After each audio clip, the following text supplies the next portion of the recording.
O setor de educação deve passar por revisões nas suas principais regulações nos próximos meses e, claro, isso deve afetar as empresas que estão listadas na B3. E é justamente sobre isso que vamos falar no Safra Insights de hoje.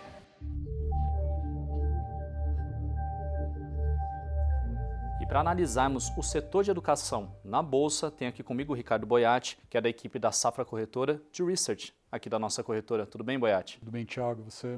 Perfeito, obrigado por ter aceitado aqui o nosso convite. Está aqui para analisar o setor de educação. E bom, já para começar a nossa conversa, eu queria falar um pouquinho, como a gente sempre faz aqui no Safra Insights, para falar de análise de setores, né, dentro da Bolsa, eu começo sempre perguntando sobre cenário macroeconômico.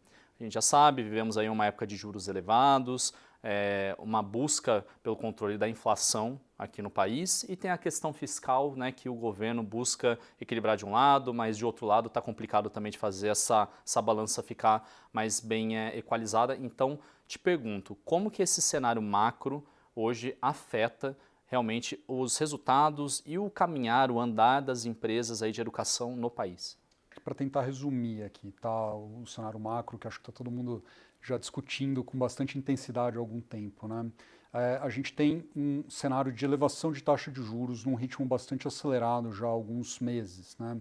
Isso impacta muito diretamente o custo de capital, né, para todas as companhias, né? No setor de educação não é diferente, né? Então, quanto maior o custo de capital, menor o múltiplo, né, justo para as empresas. Então, à medida que, né, a gente fez e todo o mercado fez uma reavaliação, né, de taxa de juros, de taxa de desconto nos modelos, isso impactou negativamente os preços-alvos, né?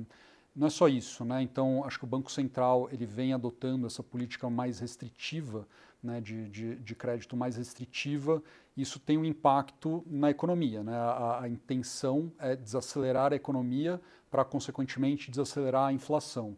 Então, se a gente trabalha com um cenário de economia crescendo menos, isso também afeta a perspectiva de crescimento para o setor, né? Então, menos geração de emprego, o aluno, né, que está buscando um ensino superior, né, principalmente o perfil de aluno das empresas listadas, né, ele, via de regra, ele precisa de um emprego para pagar a mensalidade, né, então, e ele precisa ter uma perspectiva de que a economia vai melhorar e aquele investimento dele em educação vai ser positivo, né, que ele vai conseguir progredir, ganhar mais, ser, né, promovido, ser efetivado. Então, no ambiente de desaceleração econômica, essa perspectiva também fica um pouco mais desafiadora, né? Então, a gente espera uma desaceleração para o setor como um todo. Isso impacta, né, a perspectiva de crescimento para a indústria, né, para o setor de educação como um todo, tá? Então, tentando resumir muito rapidamente, acho que são esses os dois fatores principais que já impactaram, obviamente, os nossos modelos, né, e as perspectivas de mercado, mas que é importante prestar atenção, né? Taxa de juros, né, impacta custo de capital, impacta a despesa financeira e a consequência disso é uma desaceleração econômica que impacta crescimento, né, de base de alunos e, por consequência, a receita das empresas. Bom, e além dessa questão mais macro, né, que acaba afetando, como você bem pontuou aqui, o desempenho financeiro das companhias, outro ponto que tem que ser levado em consideração nesse setor são a regulação, né, a regulação específica do setor. Então a gente tem questões aí envolvendo educação à distância, que pode passar por uma revisão. Existe também ali um discurso sobre o custo das mensalidades acerca de alguns cursos, por exemplo, de medicina, que a gente sabe que não é um curso realmente de mensalidade elevada, enfim, né? Então temos questões envolvendo justamente essas coisas técnicas dentro do setor. Então, aí eu te pergunto, né, eu peço, aliás, para você fazer uma análise, no caso, sobre como essas mudanças, possíveis mudanças, né, nessas questões e o que vier a acontecer com elas no futuro, podem afetar realmente as companhias que a gente está cobrindo hoje dentro da Bolsa. Exato, Thiago, esse é um ponto bem importante, um dos mais importantes para o setor de educação, né? E aqui tem um componente de incerteza muito grande, né? E investidor, via de regra, não gosta de incerteza, né? Incerteza vai para o preço, né? Então vira desconto nas ações. E a gente tem visto isso, né? O setor está negociando com múltiplos muito baixos já há algum tempo. Teve um repique, agora as ações subiram nesse começo de ano, mas ainda assim a gente está vendo múltiplos muito baixos, muito por conta dessa incerteza muito grande no campo regulatório. Então, acho que tem dois pontos aqui super importantes para a gente tentar abordar e tentar discutir. Primeiro, como você mencionou, é EAD, né, ensino à distância. O EAD ele foi responsável por assim, a maior parte do crescimento do setor nos últimos anos, assim, na última década, pelo menos, né? Então, a introdução de cursos de EAD possibilitou alunos de baixa renda, principalmente, alunos fora dos grandes centros urbanos, terem acesso a ensino superior. Isso é muito bom, né, por um lado, né, então você consegue aumentar o acesso à educação superior, melhorar, né, a formação dos profissionais, das pessoas na sociedade. Isso é muito bom. Por outro lado, o governo ele tem uma crescente preocupação com a qualidade, né, desse crescimento, né, do ensino à distância. Né? Então, o governo vê alguns cursos específicos com carga muito pesada, né, a carga à distância, e começa a se questionar se isso faz sentido, se isso é bom para a qualidade ou não. E tem uma série de questões que estão sendo reavaliadas. Né? Algumas a gente não tem uma clareza, assim, né, uma política muito objetiva do que vai ser implementado, do que pode ser implementado, mas tem alguns pontos que estão sendo muito discutidos, como, por exemplo, cursos com carga 100% à distância ou majoritariamente à distância, que talvez não deveriam ter tanta carga, né, online ou à distância, como enfermagem, por exemplo. Né? Então, tem alguns cursos que eles podem não serem mais autorizados a operar no ensino à distância, né? Ou terem uma carga presencial, uma exigência de carga presencial muito maior. Isso pode se refletir, assim, se tiver a proibição do curso, né, operar à distância, o mercado encolhendo, né, para muitas empresas, ou uma exigibilidade de carga horária presencial maior, isso acarreta em custos maiores para as empresas.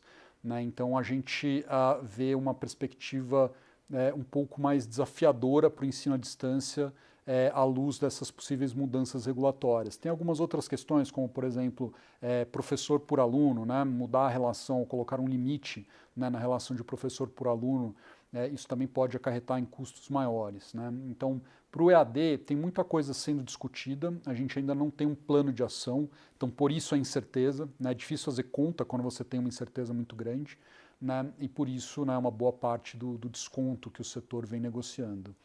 Medicina, né, que é um outro fator muito importante. Cursos de medicina têm assim, a maior rentabilidade, né, de longe. Assim. Então, pegando só o ticket médio, né, para usar como parâmetro. O ticket médio de medicina pode passar de R$10.000, né, por mês. Um ticket médio no EAD, por exemplo, a gente está falando de R$200, R$300. Né? Diferença absurda, né? Diferença muito grande. Né? Então, o volume de lucro que as companhias obtêm com o curso de medicina é muito grande, por isso que ele é muito relevante, apesar da base de alunos ser muito pequena comparado com o todo. Né? Em medicina, a gente tem tido um crescimento muito grande de vagas, né, de cursos de medicina, mas a gente ainda tem um cenário bastante positivo, bastante saudável para mensalidade, para ticket. Né? Agora, uma das principais questões é esse aumento de vagas, né, continuando num ritmo parecido com o que a gente está tendo, isso pode impactar a relação oferta-demanda de cursos de medicina e começar a impactar negativamente esse ticket que hoje é muito saudável. Né? Esse é um dos pontos, né, uma das grandes também incertezas, uma das dúvidas do mercado, né, aonde vai ser o ponto de saturação, né, para esse crescimento tão robusto que a gente viu do resultado, né, dos cursos de medicina nas empresas listadas.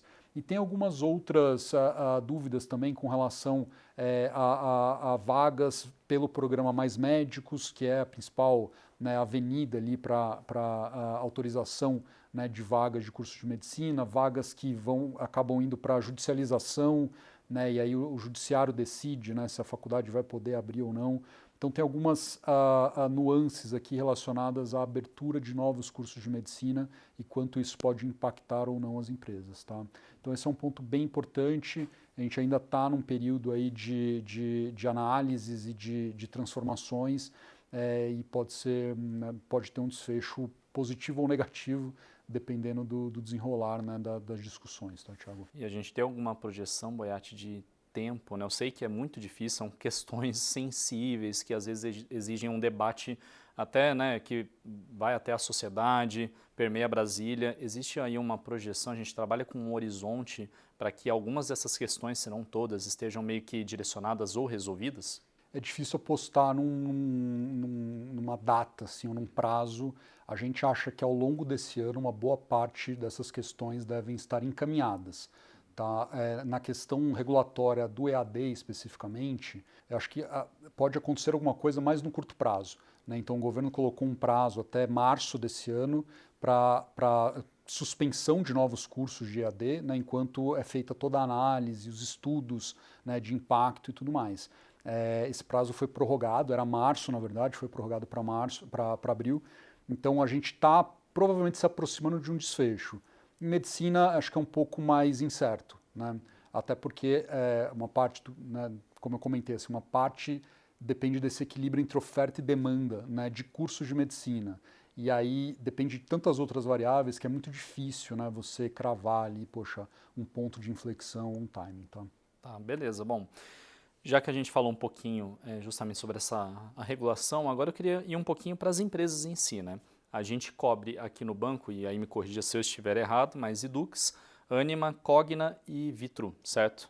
Então, eu queria que, né, dentro do nosso relatório, inclusive, a gente, né, prevê ali upside para a maioria delas, ou para todas no caso, mas eu queria que você trouxesse destaques aí do porquê, né, e qual a nossa visão hoje para cada uma dessas ações dentro da Bolsa. Não, legal. Bom, a gente tem recomendação de compra para Edux, para Anima, para Vitru, e a gente tem uma recomendação de neutro para Cogna, né? Eu vou falar bem rapidamente um pouquinho de cada uma, né? Edux é a nossa preferência, tá? É a ação que a gente gosta mais no setor, por uma combinação de fatores, né? Então, para começar, né, a Edux é a empresa menos alavancada financeiramente do setor, né? E a gente acha que nesse ambiente de taxa de juros subindo, economia desacelerando, ter um balanço confortável é um ativo muito valioso, né? Então a gente gosta do perfil de alavancagem financeira da Edux, bastante conservador, né? A Edux ela tem também um histórico de execução bastante consistente, né? Com geração de caixa, né? Com pagamento de dividendo todos os anos desde o IPO. Então essa geração de caixa consistente dá também para a gente um conforto ainda maior nesse cenário desafiador que a gente está passando. Nossa Né? top pick então, né? Nossa top pick é Edux, exatamente. Anima. Anima ela tem um perfil um pouco mais voltado para o presencial, com marcas e com um posicionamento de mais qualidade, né? Um posicionamento um pouco mais premium. A gente gosta desse posicionamento, a gente acha que em educação a marca e a qualidade, a percepção de qualidade também é um ativo. Isso acaba dando para a empresa uma capacidade de precificação potencialmente superior. Né? Então a gente gosta desse posicionamento da Anima, ela vem de uma rodada de expansão de margem operacional muito interessante, então a gente vê bastante crescimento de lucro para a Anima. Ela está mais endividada do que a Edux, por exemplo, né? Então talvez por isso ela fica um pouco, ela fica numa segunda posição ali entre as preferências no setor, mas ela tem um potencial de médio e longo prazo bastante interessante também. Vitru é o contrário da Anima, né? É uma empresa mais concentrada, quase que 100%, 95% concentrada no EAD, né? Então ela está mais exposta a questões regulatórias, mas ela opera muito bem no EAD, né? Ela é especialista e o que não é EAD é medicina, né? É basicamente medicina, né? Que é uma operação extremamente rentável, né? Então, e ela também negocia múltiplos atrativos na nossa visão. Então a gente gosta desse perfil, desse posicionamento. E a Cogna, ela tem uma recomendação de neutra, porque apesar dela ter um potencial interessante, né, de crescimento, médio e longo prazo, né, de ser uma empresa relevante, né, com uma grande escala no setor, ela já está mais bem precificada na nossa avaliação. Então, múltiplos um pouco mais altos, né, com menos potencial de valorização segundo as nossas análises. Então, ela fica como neutro nessa cobertura. A gente acha que o setor de educação ele está, como a gente comentou aqui algumas vezes, né, está negociando a múltiplos interessantes. Né, teve alguma reprecificação já nesse começo de ano, mas ele negocia múltiplos interessantes. A gente acha que faz sentido ter, né, ações do setor, principalmente com foco em qualidade, né, e é por isso que a gente vai para a Edux, né, não só a qualidade de empresa, mas com um balanço bastante confortável, geração de caixa. A gente acha que faz sentido, é uma posição de certa forma até contrária, né? Então, nas nossas conversas com investidor institucional, por exemplo, muito pouca gente tem ação do setor de educação, né? Então, a gente gosta, né, de achar alguma alguma tese que não seja não seja o tema da moda, né? Porque ali muitas vezes você consegue ter um potencial de valorização superior. Tá? Então acho que é isso, Thiago. Acho que múltiplos interessantes, empresas que estão entregando bons resultados, boa geração de caixa, né? Tem uma incerteza regulatória relevante, né? Mas acho que o preço muito mais do que compensa isso. Tá? Então o preço que se paga hoje por algumas ações, né, do setor já incorpora, né, o risco e na nossa avaliação ter posições pequenas, né, na carteira vale a pena nesse momento. E vale a pena tanto para quem ainda não se posicionou no setor e para quem já está posicionado, certo, Boiati? É isso, para ambos, né? Exatamente. Costumo dizer que a gente, todo dia quando acorda, tem que tomar uma decisão se a gente quer ter determinada ação na carteira ou não, né? Então, se a gente está mantendo a ação na carteira, é porque a gente está comprado, né? Acho que faz sentido tanto para quem já tem a ação, quanto para quem quer montar uma posição, né, pequena, devagar. Acho que faz sentido sim. Perfeito. Boiati, agradeço sua participação aqui, uma análise super completa, objetiva, né, com ali dando diretrizes, né, do que a gente pensa, na verdade, para o setor, né, a nossa visão. Então, para o investidor se posicionar no setor aí de educação, que é o que você trouxe aqui, que sempre bom ter, nem que seja em pequenas porções, né, dentro da carteira. Perfeito. Boiati, obrigado novamente. Sinta-se em casa aqui no Safra Insights, viu? Muito obrigado. E agradeço sempre a você que esteve conosco também em mais uma edição do Safra Insights. Para não perder mais nenhum conteúdo, nenhum deles que a gente produz aqui no canal oficial do Banco Safra, é só ativar o sininho que está aqui no cantinho da tela. Então um abraço, bons negócios e até o próximo Safra Insights.